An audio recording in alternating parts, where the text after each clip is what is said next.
Shalom saudara-saudara, apa kabar?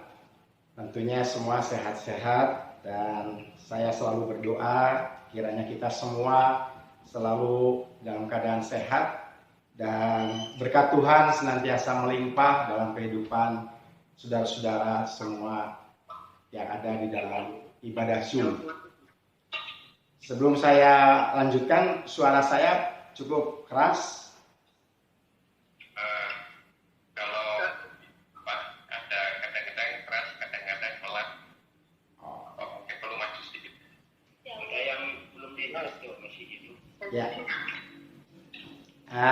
Ya, terima kasih Pak Wahyudi. Nah, sebelum saya mulai kita berbagi firman Tuhan pada sore hari ini, saya ingin mengucapkan terima kasih kepada Gembala Pembina kami, yaitu Bapak Pendeta Julius Ishak, dan juga kepada Bapak Pendeta Wahyudi Rusli atas kesempatan kembali saya boleh menyampaikan kebenaran firman Tuhan. Ya, semestinya hari Jumat ini yang menyampaikan kebenaran firman Tuhan adalah Bapak Pendeta Stefanus Harun, tetapi karena berhalangan, jadi saya menggantikan pada sore hari ini. Sekali lagi bahwa tidak jemu-jemu atau bosan-bosan, sekali lagi saya ingin katakan bahwa saya tidak ada kemampuan apapun selain apa yang sudah menjadi berkat buat saya bagikan kepada saudara. Dan sekali lagi, saya tidak ada merasa sok pintar, sok rohani, dan sebagainya ya. Tetapi kita sama-sama belajar, berbagi firman Tuhan, supaya kita semua kuat di dalam menghadapi kehidupan, di mana di masa-masa yang di depan kita ini tidak semakin mudah. Nah, hari-hari ini tanpa terasa saudara-saudara, kita sudah 1 tahun lebih melewati masa-masa yang sukar, masa-masa yang tidak mudah, di mana terjadi pandemi COVID-19, bahkan bukan hanya di Indonesia tetapi di seluruh dunia. Kita bisa melihat, bahkan juga kita merasakan bahwa seluruh aspek-aspek kehidupan akibat dari adanya pandemi COVID-19 ini diluluh lantakan, khususnya di dalam bidang ekonomi, saudara-saudara. Bahkan saya pernah pada satu ketika bersama dengan anak saya Andi naik mobil pada saat awal mula diberlakukan PSBB. Itu jalanan itu sepi sekali, saudara. Sesuatu yang rasanya tidak terpikirkan oleh kita di masa-masa yang lalu. Tetapi begitu sepinya lalu lintas. Kemudian kota wisata di mana kita berada, Pangandaran, dan tentu juga tempat wisata yang lain kayak Pulau Bali dan lain-lain, itu semuanya sepi. Semua lapak-lapak yang menjual baju itu semua tutup. Hotel-hotel semua tutup. Kota Pangandaran menjadi seperti kota mati, saudara-saudara. Bahkan saya mendengar juga demikian juga dengan Pulau Bali, satu tempat wisata yang paling terkenal di Indonesia, itu menjadi sepi akibat adanya pandemi COVID-19. Kemudian PSBB diberlakukan. Nah, saudara-saudara yang kekasih dalam Tuhan, demikian juga mungkin saudara yang ada di kota Jakarta, yang ada di Tasik, yang ada di berbagai kota yang lain, di Sidarja, Banjar, Ciamis, Tasik, semua mengalami hal yang sama. Nah, saudara-saudara, bahkan kalau kita melihat tempat-tempat pembelanjaan atau mal-mal, rasanya hati kita mungkin ya katakanlah sedikit terharu dan terenyuh dan juga menjerit rasanya. Kok seperti ini? Akibat satu virus yang tidak kelihatan oleh mata, tetapi akibatnya begitu sungguh luar biasa. Kemudian juga memasuki tahun 2021 di bulan Januari, masih segar dalam ingatan kita. Ada kejadian-kejadian bencana-bencana alam, baik itu gunung meletus, banjir, kemudian gempa bumi terjadi di mana-mana. Nah, saudara-saudara, kita sadar atau tidak sadar bahwa kita saat ini sedang memasuki masa-masa yang sulit. masa-masa yang sukar, masa-masa yang tidak mudah untuk kita lewati. Dan kita sebagai anak-anak Tuhan tidak perlu heran, karena Alkitab mengatakan di dalam 2 Timotius 3 ayat 1 dan 2a. Saya bacakan di dalam 2 Timotius 3 ayat 1 dan 2a berbunyi, "Ketahuilah bahwa pada hari-hari terakhir akan datang masa yang sukar. Manusia akan mencintai dirinya sendiri dan menjadi hamba uang." Nah, saudara-saudara, ayat 1 tadi berkata bahwa ketahuilah bahwa pada hari-hari terakhir akan datang masa yang sukar. Jadi Alkitab sudah mengatakan demikian, sehingga kita sebagai anak-anak Tuhan tentunya kita tidak perlu heran kalau saat ini kita sedang menghadapi situasi yang tidak mudah, masa-masa yang sulit, dan saya percaya ke depan juga tidak akan semakin mudah situasinya, saudara-saudara. Nah, seperti tadi dikatakan, akibat adanya pandemi, segala sesuatu yang dulu rasanya kita merasakan tidak mungkin, tapi nyatanya di depan mata kita itu semua terjadi. Masa-masa yang sukar, masa-masa yang tidak mudah. Nah, kemudian tadi ada ayat yang kedua berkata bahwa manusia akan mencintai dirinya sendiri dan menjadi hamba uang. Jadi ternyata saudara-saudara, yang terjadi di dalam masa yang sukar ini ternyata mempunyai satu efek, satu akibat, di mana masa sukar ini berimbas ke dalam kondisi hati manusia. Hati manusia akan berubah akibat masa yang sukar ini. Tadi dikatakan akan menjadi mencintai dirinya sendiri dan juga menjadi hamba uang atau juga mencintai uang.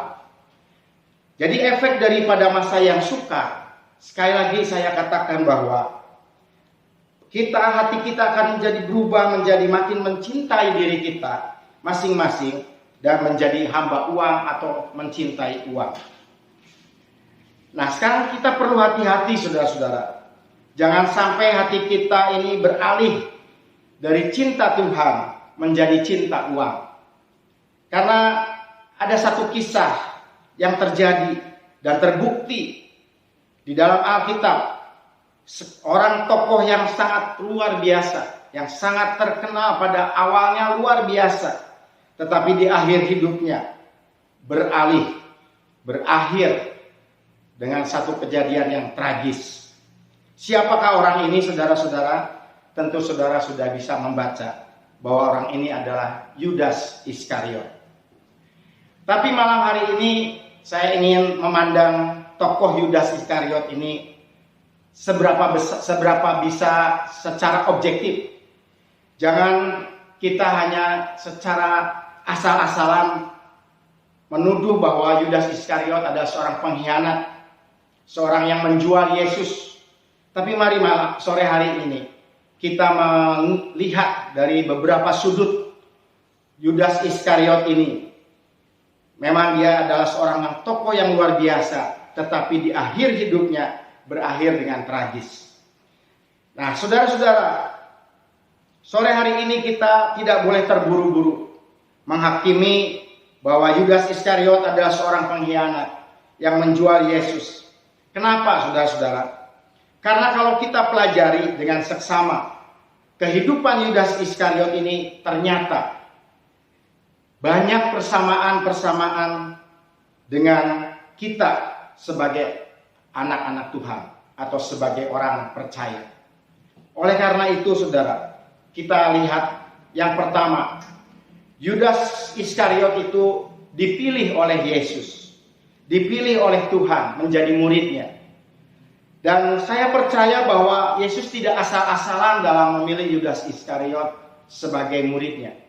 Bahkan di dalam ayat Alkitab diceritakan bahwa Yesus berdoa semalam-malaman. Kemudian esok paginya Yesus memilih 12 orang murid yang kemudian menjadi rasul. Dan salah satu dari 12 murid ini adalah Yudas Iskariot. Jadi Yudas Iskariot itu adalah orang yang berkualitas, saudara. Yudas Iskariot itu adalah pilihan Tuhan Yesus. Dan saya percaya Yesus tidak akan asal-asalan memilih. Seperti kita kalau memilih, ya katakanlah menantu gitu ya. Kita kan selalu lihat bibit, bobot, dan bebetnya. Demikian juga Yesus dalam memilih 12 orang murid dan salah satunya adalah Yudas Iskariot. Pasti Yudas Iskariot ini juga dipilih oleh Tuhan berdasarkan bibit, bobot, dan bebetnya. Tadi dikatakan sekali lagi, Yesus berdoa semalam-malaman. Kemudian Yesus setelah berdoa semalam-malaman, esok paginya Yesus barulah memilih 12 orang murid. Jadi yang pertama, Yudas Iskariot itu dipilih oleh Tuhan Yesus. Yang kedua, saudara-saudara, Yudas Iskariot itu dipercaya. Yudas itu menjadi orang kepercayaan dari Tuhan kita Yesus. Dari 12 orang murid itu justru Yudaslah yang dipilih oleh Yesus sebagai bendahara. Yudas menjadi orang yang dapat dipercaya oleh Yesus pada awal-awal kehidupannya. Di dalam pengiringannya kepada Yesus pada awal-awalnya, Yudas Iskariot sebagai seorang bendahara. Berarti kita pun dapat berkesimpulan bahwa Yesus kalau menunjuk seorang bendahara, berarti ada satu uang kas yang cukup besar yang dikelola oleh bendahara ini untuk menjadi biaya perjalanan pelayanan Tuhan Yesus beserta dengan murid-muridnya. Dan yang ketiga, saudara-saudara, Yudas Iskariot mempunyai privilege atau keuntungan, di mana Yudas Iskariot itu dimuridkan, bahkan digembalakan oleh Yesus. Oleh karena itu, saudara-saudara, Yudas Iskariot ini adalah sekali lagi orang yang berkualitas. Kita tidak boleh secara terburu-buru menghakimi Yudas sebagai seorang pengkhianat. Nah, tetapi memang sayang, di akhir hidupnya Yudas Iskariot itu berakhir dengan tragis. Di mana awalnya dia memiliki hati cinta Tuhan, tetapi kemudian hatinya beralih menjadi cinta uang. Memang tragis, saudara-saudara. Nah, kemudian dalam ayat Alkitab mencatat bahwa Yudas menjual Yesus hanya demi 30 keping uang perak. Kok bisa ya orang yang dipilih oleh Yesus, dipercaya sebagai bendahara oleh Yesus, bahkan dimuridkan atau digembalakan oleh Yesus sendiri, kok bisa dia menjual Yesus hanya demi 30 keping uang perak? Jangan saudara bilang bahwa Yudas itu benci dengan Tuhan Yesus. Tidak, saudara-saudara. Di awal-awal pengiringannya Yudas kepada Yesus, dia adalah orang yang cinta dengan Yesus. Buktinya apa kalau Yudas Iskariot itu awal mulanya cinta kepada Yesus? Kita lihat bahwa pada saat Yesus mati di atas kayu salib, Yesus divonis mati di atas kayu salib, Yudas itu dikatakan dalam Alkitab punya hati menyesal, sehingga Alkitab menceritakan bahwa Yudas mengembalikan uang yang 30 keping uang perak itu kepada imam-imam. 30 keping uang perak itu dikembalikan kepada imam-imam, tetapi sama imam-imam itu ditolak.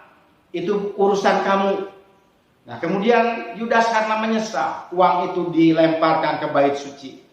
Dengan kata lain bahwa Yudas tidak mau menerima uang hasil menjual Yesus itu. Tetapi tragis, pada akhirnya Yudas pergi dan akhirnya dia mengakhiri hidupnya dengan menggantung diri.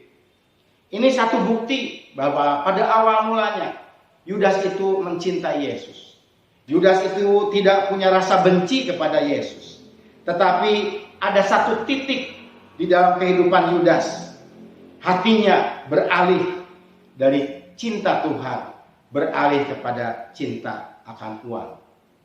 Nah, malam hari ini saudara-saudara, kita tidak boleh menghakimi Yudas dengan asal-asalan sebagai pengkhianat. Karena sebenarnya kalau kita renungkan kehidupan Yudas ini sebagai orang yang dikatakan tadi pengkhianat, hatinya beralih dari cinta Yesus kepada cinta Tuhan. Sebenarnya kehidupan Yudas itu juga mirip dengan saya dan saudara. Bahkan kalau tidak mungkin sama dengan saya dan saudara. Saudara coba renungkan. Nomor satu, kita juga dipilih sebagai anak-anak Tuhan. Kita dipilih menjadi umat pilihan Tuhan. Bahkan kalau tidak salah, ada satu lagu lama yang kalau tidak salah saudara-saudara lagu lama. Kita dipilih dari segala bangsa. Kita dipilih jadi umatnya. Kita dipilih dan dikuduskannya. Bawa kemuliaan hanya bagi Dia dan seterusnya. Berarti kita ini dipilih. Kita ini umat pilihan Tuhan. Nah, coba sekarang kita renungkan, kita ingat-ingat kembali. Awal pertama kita teringat menerima Yesus sebagai Tuhan dan Juru Selamat. Awal pertama kita bertobat, mempercayai Yesus sebagai Tuhan dan Juru Selamat. Mari kita ingat-ingat, kita itu dipilih menjadi umat pilihan Tuhan. Yang kedua, saudara, kita juga menjadi orang-orang kepercayaan Tuhan sebagaimana Yudas. Kita menyadari bahwa banyak hal yang Tuhan berikan kepada kita, baik itu talenta, kemampuan yang Tuhan berikan kepada kita, kepada saya dan saudara di dalam hidup ini. Tuhan percayakan. Kenapa? Tuhan percayakan talenta dan kemampuan kepada kita. Tentu supaya Tuhan itu bisa bekerja pada kita dan menjadikan kita orang-orang yang dapat dipercaya. Tuhan berikan kesempatan supaya kita bekerja menjadi orang-orang yang dapat dipercaya oleh Tuhan. Bahkan kita juga sadar atau tidak sadar, kita ini adalah bendahara saudara-saudara. Sadar atau tidak sadar bahwa apa yang melekat dalam kehidupan kita, apa yang kita miliki dalam kehidupan kita, itu semua adalah milik Tuhan. Semua itu milik Tuhan. Kita itu hanyalah sebagai pengelola. Kita bukan owner, tapi kita adalah hanya manajer, pengelola apa yang Tuhan berikan kepada saya dan saudara. Berarti kita itu adalah bendahara seperti Yudas. Kemudian ketiga, kita juga dimuridkan di gereja lokal masing-masing. Entah itu gereja Katolik, entah itu gereja Kristen, GKI, entah itu juga gereja Betel, Pantekosta, dan lain-lain. Kita dimuridkan. Kita ada dalam satu komunitas. Dan itu tandanya bahwa kita ini juga dimuridkan, saudara-saudara. Kita mirip seperti Yudas. Oleh karena itu, jangan-jangan kita juga bisa hidup mengakhiri seperti Yudas. Karena ada kans untuk itu, terlebih di masa yang sukar seperti hari-hari ini. Awalnya mungkin kita cinta Tuhan, tetapi akhir dari hidup kita bisa saja hati kita beralih menjadi cinta uang. Apalagi sekali lagi dikatakan saat ini adalah saat-saat yang sulit, yang sukar, yang tidak mudah. Nah, mungkin saudara bertanya, apa salahnya dengan uang? Apa salahnya dengan kita ini memiliki uang? Saya jawab, tidak ada yang salah, saudara-saudara. Tidak ada yang salah dengan uang. Uang itu netral. Uang itu tidak salah, saudara, kita memiliki uang. Karena Tuhan tidak anti kalau kita ini memiliki uang. Dan juga Tuhan itu tidak anti dengan uang. Tetapi yang Tuhan anti ialah jika uang itu memiliki hati kita. Saya ulangi. Tuhan itu tidak anti dengan uang. Tuhan itu tidak anti dengan kita memiliki uang.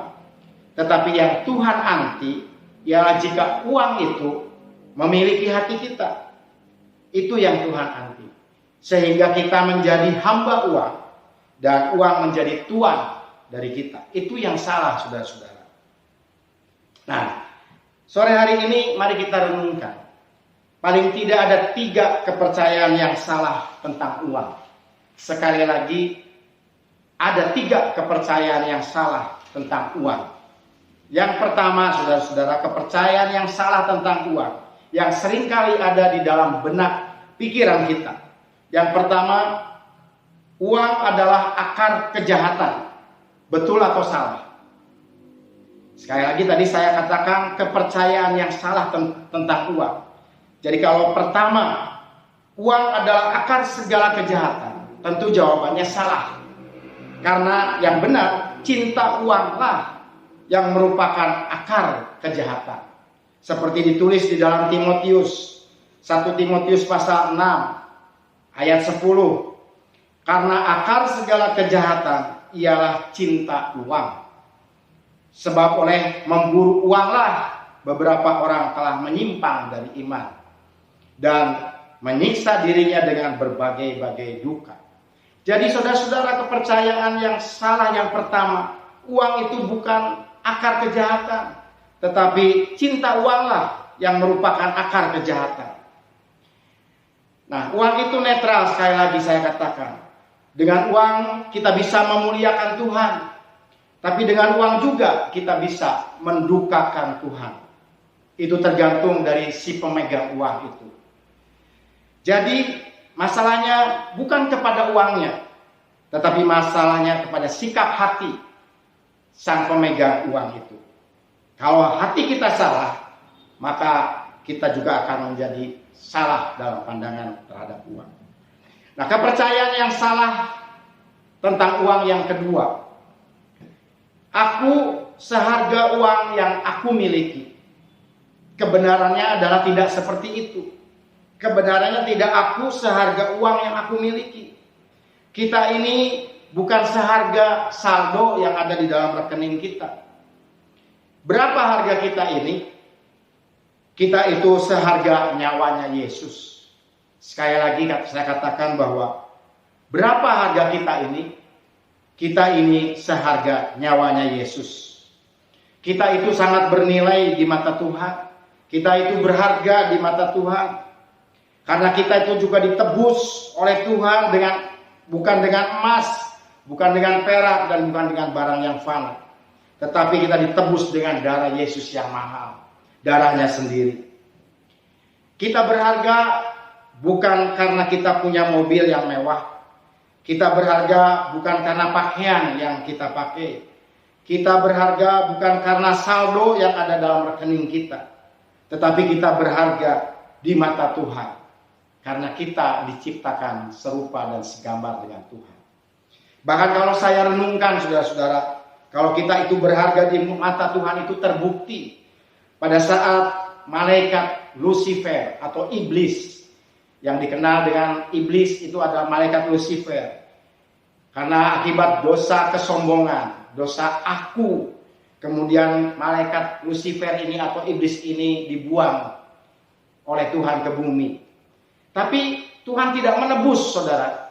Tuhan tidak menebus. Tetapi justru manusia ketika jatuh dalam dosa, Tuhan sendiri yang menebus kita sebagai manusia dengan mengutus anaknya yang tunggal, Tuhan kita, Yesus Kristus. Sehingga di dalam Yohanes 3 ayat 16 dikatakan, karena begitu besar kasih Allah akan dunia ini, sehingga ia telah mengaruniakan anaknya yang tunggal, supaya setiap orang yang percaya kepadanya tidak binasa, melainkan beroleh hidup yang kekal.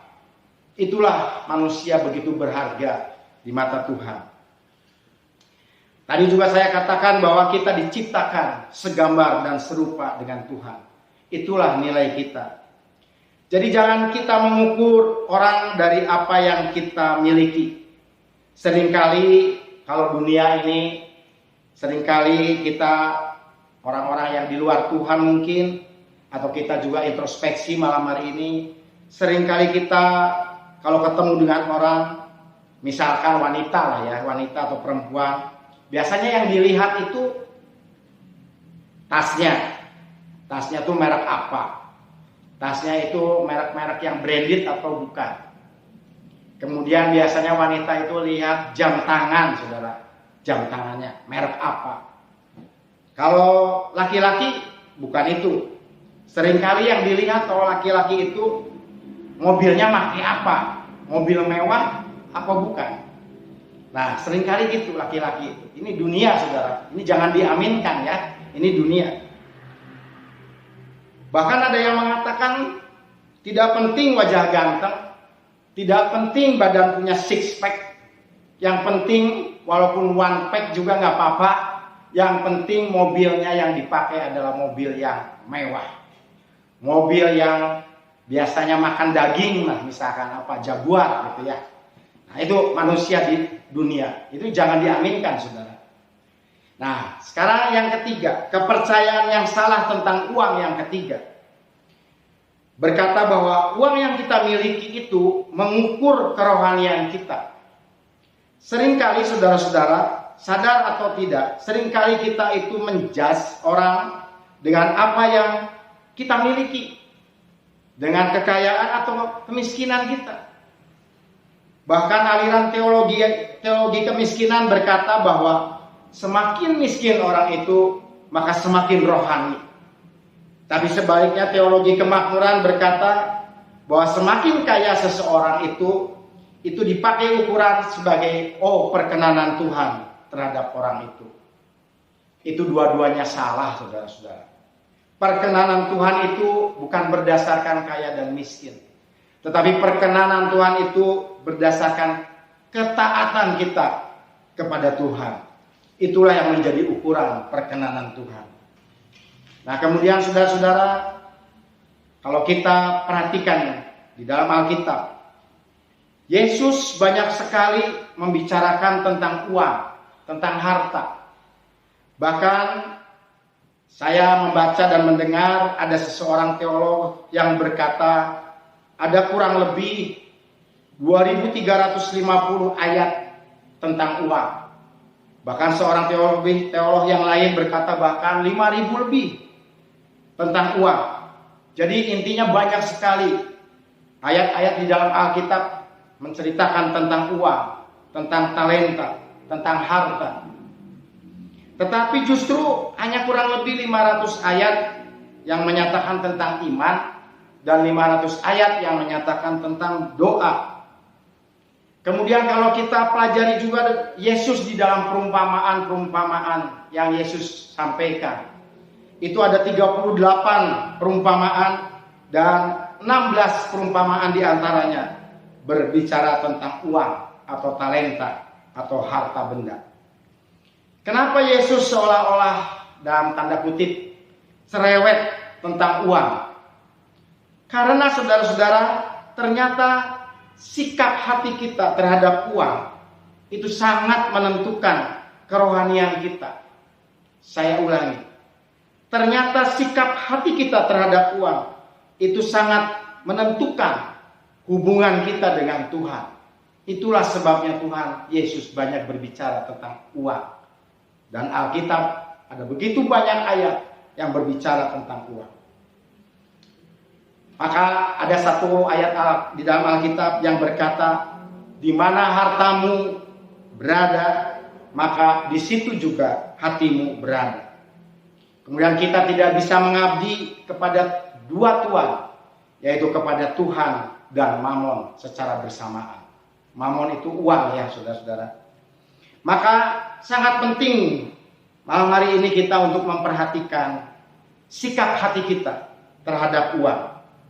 Karena kalau sikap hati kita salah, maka sangat mungkin kita akan mengalami apa yang dialami oleh Yudas Iskariot. Di mana awal-awalnya kita cinta Tuhan, tetapi pada satu titik tertentu akibat situasi yang sulit dan yang sukar, yang menghimpit kehidupan anak-anak Tuhan, seringkali kita memiliki hati yang beralih dari cinta Tuhan menjadi cinta uang. Oleh karena itu satu hal yang dikatakan oleh Alkitab bahwa uang juga adalah yang bisa bersaing dengan Tuhan. Uanglah yang bisa bersaing dengan Tuhan. Jadi ternyata bahwa mamon atau uanglah yang dapat menjadi saingan Tuhan di dalam hati kita. Oleh karena itu sekali lagi makanya tentang uang ini banyak ditulis di dalam Alkitab. Maka kalau kita gagal di dalam mengubah sikap hati kita terhadap uang, maka ini menjadi satu penghambat bagi kerohanian kita. Menjadi satu penghambat bagi hubungan kita dengan Tuhan. Nah, kemudian kenapa orang banyak memburu uang? Seperti tadi dikatakan di dalam Timotius, banyak memburu uang atau mengejar uang. Karena memang saudara-saudara tidak bisa kita pungkiri bahwa uang juga menjanjikan hal-hal yang sama dengan apa yang Tuhan janjikan. Hanya kalau uang itu menjanjikan sesuatu yang tidak kekal, sesuatu yang semu, sesuatu yang palsu. Tetapi Tuhanlah yang menjanjikan sesuatu yang sejati, yang kekal sampai selama-lamanya. Karena firman Tuhan mengatakan bahwa hanya Tuhanlah, setiap firman Tuhan ya dan amin, kekal selama-lamanya. Sekarang saya ambil contoh, uang itu menjanjikan apa? Contoh kebahagiaan. Seringkali kalau saya tanya, apa ukuran Anda bahagia? Ada banyak orang-orang dunia berkata bahwa kalau aku punya ini, kalau aku punya itu, aku pasti akan berbahagia. Tetapi dalam Tuhan berbeda, saudara-saudara. Dalam Tuhan, kebahagiaan itu kalau kita bisa mengucap syukur, dan karena ada perasaan rasa cukup dalam hati kita dengan apa yang kita miliki, dengan apa yang ada. Kita mengucap syukur kepada Tuhan, itu kita sudah bahagia. Tapi kalau dunia berkata bahwa kalau aku punya ini, aku punya itu, aku akan bahagia. Di sini saya tidak berkata bahwa, atau bukan berarti saya ini tidak boleh saudara-saudara mempunyai satu mimpi besar, mempunyai cita-cita, ingin maju, ingin kaya, ingin sukses. Bukan itu, saudara-saudara. Bahkan saya anjurkan khususnya anak-anak muda harus mempunyai cita-cita yang setinggi langit. Harus punya kemauan bermimpi besar. Harus punya kemauan untuk maju dan sukses. Harus, saudara-saudara. Nah, tetapi malam hari ini kita mau belajar bagaimana sikap hati kita yang benar terhadap uang. Seringkali juga uang menjanjikan selain kebahagiaan, ada proteksi, ada keamanan, ada kuasa. Kalau kita punya uang banyak, semua beres. Ada solusi atau jawaban, ada nilai atau keberhargaan. Kalau kita tidak punya uang, kita direndahkan, mungkin kita dihina. Tapi kalau kita punya banyak uang, kita dihormati, orang pada respect kepada kita. Itu dunia seringkali seperti itu. Uang itu memberikan sesuatu yang semu, saudara-saudara. Tapi dari Tuhanlah, tetapi hanya dari Tuhanlah yang sejati, yang harus kita raih, yang harus kita lakukan dalam kehidupan kita sebagai anak-anak Tuhan yang mencintai Tuhan. Jadi kalau kita tidak punya kebenaran akan firman Tuhan, maka kita mungkin akan salah dalam kepercayaan kita. Seringkali mungkin kita menjadi satu kepercayaan kita bahwa hanya uanglah yang menjadi solusi atau jawaban. Itu berbahaya, saudara-saudara. Karena hati kita beralih akan cinta Tuhan, beralih menjadi cinta uang. Jangan sampai itu terjadi. Nah, saudara-saudara, salah satu tanda kalau hati kita ini cinta uang, apalagi tadi saya katakan di tengah-tengah masa yang sukar, masa yang tidak mudah, hati kita beralih kepada cinta uang. Salah satu tandanya adalah seringkali kita tidak pernah punya rasa cukup. Tidak pernah punya rasa cukup. Padahal rasa cukup itu tidak ada batasnya, saudara-saudara. Contoh, kalau saat kita pertama kali berkata, kalau aku punya gaji 5 juta sebulan, atau kita punya harta lah, katakanlah 100 juta misalkan, wah rasanya cukup. Pada saat kita punya harta 100 juta, rasa cukup itu sudah bergeser lagi, saudara-saudara. Kemudian kita berkata, oh kalau aku punya 1 miliar, mungkin aku bahagia, aku cukup. untuk memenuhi segala kebutuhan. Ternyata pada saat kita memiliki 1 miliar pun, rasa cukup itu akan terus bergeser dan terus bergeser. Tidak ada batasnya. Tidak ada batasnya. Nah, karena itu saudara-saudara, itulah salah satu tanda kalau kita punya hati yang salah, yaitu cinta kepada uang. Kita punya hati tidak pernah merasa cukup. Dan yang kedua, salah satu tanda juga kita punya hati cinta uang adalah kikir dan berat memberi. Kikir dan berat memberi. Itu salah satu tanda bahwa kita cinta uang.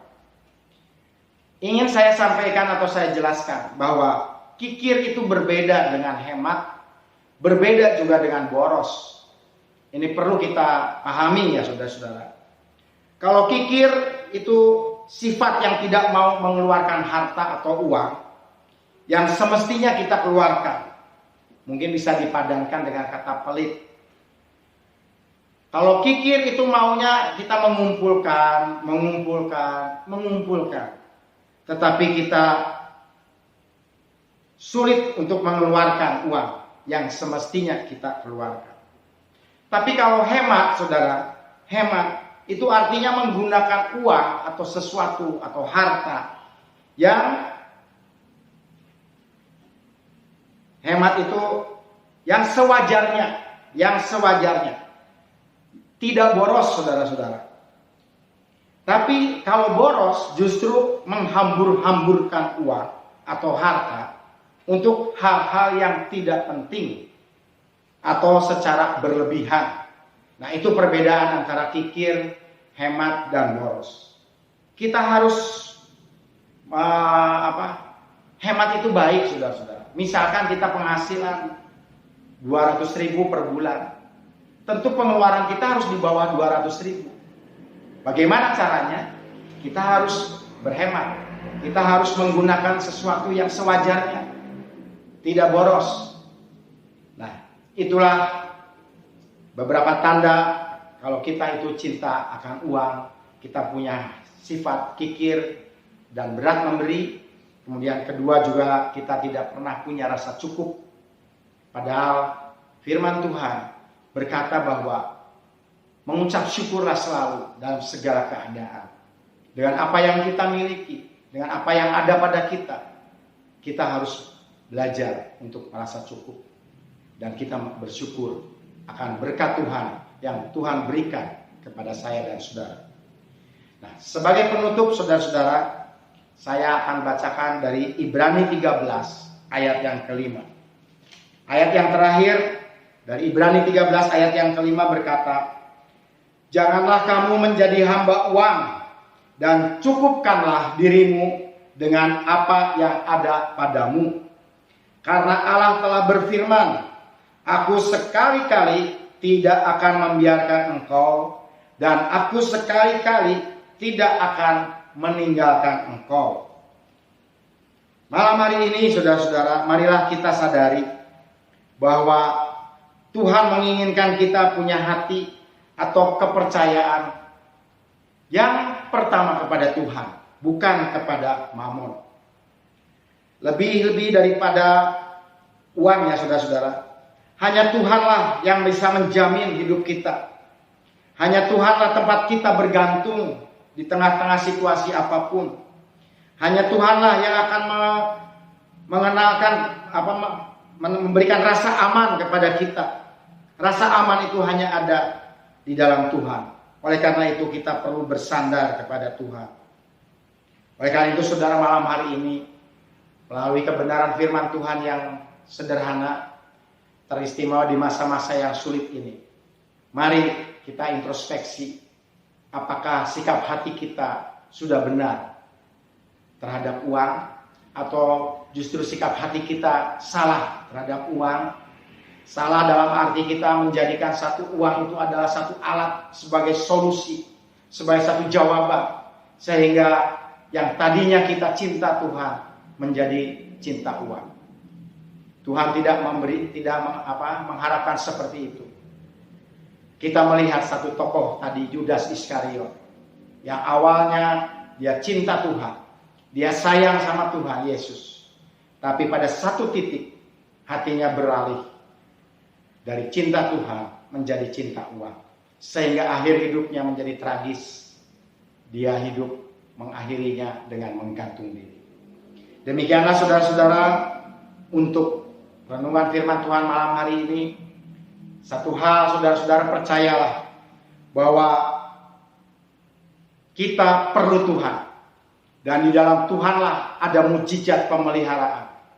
Di dalam Tuhanlah, sebagaimana bangsa Israel selama 40 tahun hidup di padang gurun, walaupun punya emas, punya harta benda berlimpah, tidak ada gunanya sama sekali. Di padang gurun itu justru tidak dipakai, tetapi hanya karena adatnya Tuhan, bangsa Israel bisa melewati segala masa-masa sulit, masa-masa sukar, dan akhirnya bangsa Israel boleh sampai ke tanah perjanjian. Itu adalah karena perlindungan Tuhan, berkat Tuhan. Oleh karena itu saudara, malam hari ini, barangkali saudara yang sedang ada dalam pergumulan, baik dalam pergumulan karena situasi pandemi ini, mungkin usaha kita sedang sepi, keuangan kita sedang kurang, padahal ada banyak kebutuhan yang harus kita tutupi. Tapi sampai hari ini kita belum mendapatkan untuk menutup segala kebutuhan itu. Mungkin ada saudara-saudara yang kontrak rumah, kemudian mungkin saudara ada yang perlu biaya untuk anak-anak sekolah. Percayalah bahwa tempat kita bergantung dan bersandar hanya kepada Tuhan, bukan kepada uang. Percayalah Tuhan Yesus sanggup melakukan mujizat pemeliharaan, sebagaimana Yesus sanggup melindungi bangsa Israel di dalam perjalanan di tengah padang gurun sekalipun. Tuhan lakukan begitu banyak mujizat-mujizatnya. Amin buat firman Tuhan. Tuhan Yesus memberkati, dan kiranya berkat firman Tuhan malam hari ini boleh menjadi berkat buat saudara dan saya. Selanjutnya saya serahkan kepada Ibu Ani Sayadi untuk berdoa mengucap syukur kepada Tuhan buat firman Tuhan dan sekaligus berdoa syafaat. Setelah itu kemudian nanti saya akan bacakan pengumuman gereja dan Yosef yang berulang tahun, dan Pak Wahyudi menutup ibadah kita.